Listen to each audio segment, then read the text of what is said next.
everyone, how are you guys? So this video, dito ako sa aming munisipyo kasi may balak akong wisan yung lupa ng ate ko, yung pinipilikan ng aming bahay kasi binigay na yun sa amin.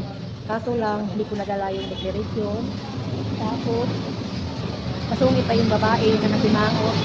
Yun ang mahirap kasi hindi mo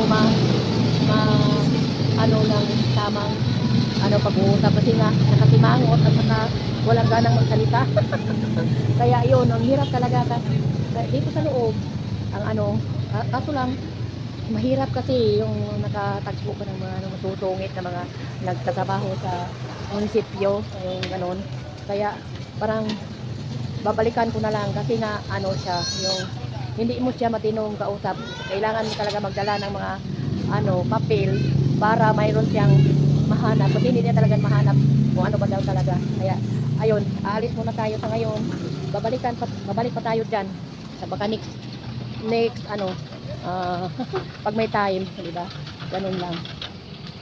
Ayan, yung munisipyo namin. Yung smiling face, yung mukha mo hindi na maduwing. Kala mo hindi na maduwing yung pagmumukha. Okay guys, punta ngayon ako doon sa may tinapay kasi nga gusto ng anak ko yung tinapay na yon. Kaso lang matagal pa naluto, siguro mga 3 o'clock pa daw, kaya hintayin ko siya naluto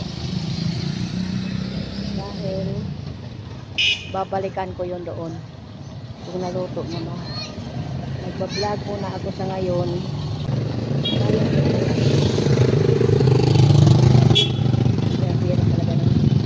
Kainit ba ng panahon?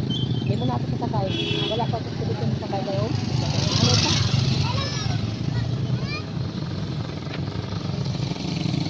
Dito muna ako sa sa may puno ng puno ng pasyon. Ang lumang kahoy. Wala kayo na nakatira dito na yung kapre. Ayan luma yan. Malaking puno.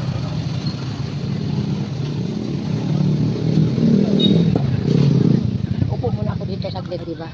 Ang hirap talaga ng mga tao, hindi mo maintindihan kasi nga dapat nasa nagtrabaho ka dyan sa gobyerno, dapat mabait ka. Paano pag tanong mo pa lang ang mukha hindi na maduwing, parang mawala ka ng gana magkwento, parang nadismaya ako kasi nga kung kausapin mo hindi naman pwede makausap kasi nga nagagalit siya dahil hindi ako nagdala ng papel. Grabe talaga, yun lang, grabe. Hindi naman kailangan magalit ka, hindi naman kailangan yung mukha mo nakatimangot, diba? Kailangan ka pang makatimangot kung nasa gobyerno. Parang binagsakan siya ng langit. Gusto ko sanang videohan. Baka lalong magagalit sa akin. Kasi wala akong balak na may pinuntahan kasi ako tapos hindi natuloy. Kaya naiba yung pag-iisip ko. Kasi naisip ko magtatanong ako doon sa loob ng munisipyo kung kasi may balak akong buhisan lupa na binigay ng ate. Kasi yung ate ko nasa Amerika na siya tumira. Na siya, senior citizen na siya doon, may green card na siya doon. Kaya parang hindi na siguro yun makauwi. Oo, sa totoo lang. Tapos kasi nga anak lang niya sa kanya, nag-alaga siya sa mga apo niya.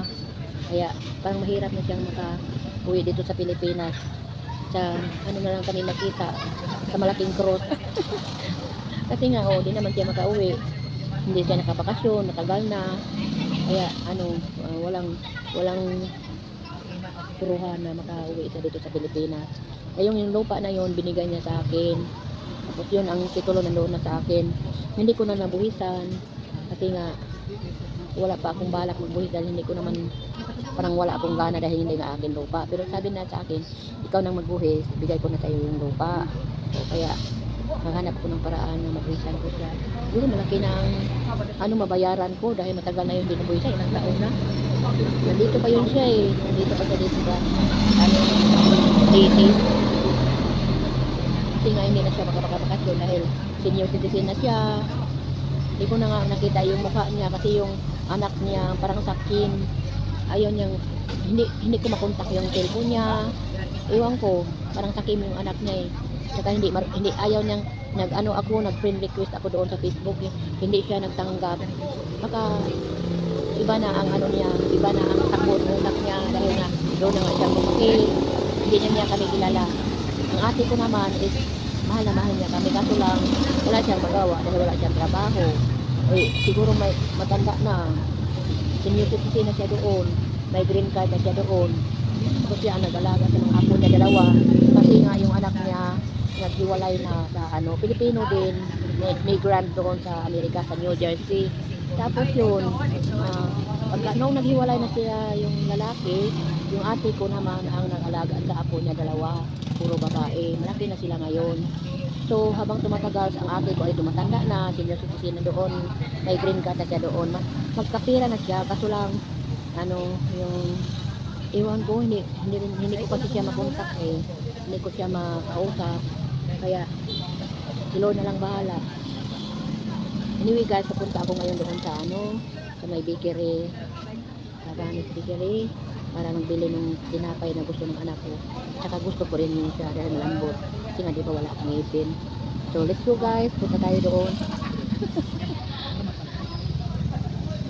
A few moments later.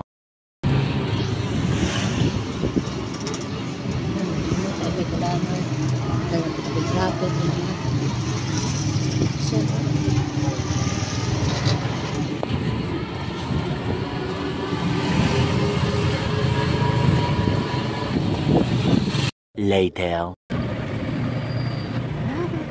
Anyway guys, baba tayo, dito tayo, bibili tayo ng tinapay.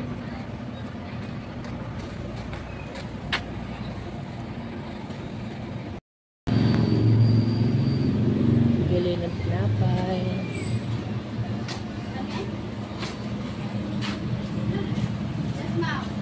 Nana katoy mong kuanday, Hawaiian. Law pa? Wato-wato na ho, day.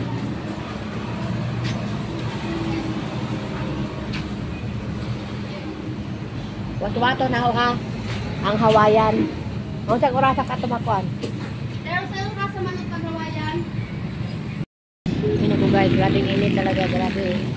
Ayan o, anong oras ngayon is 2 o'clock.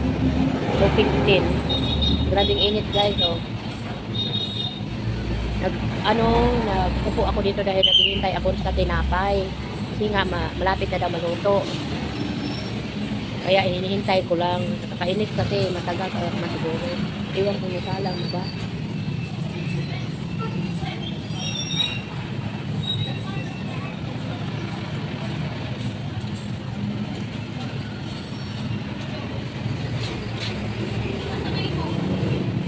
So,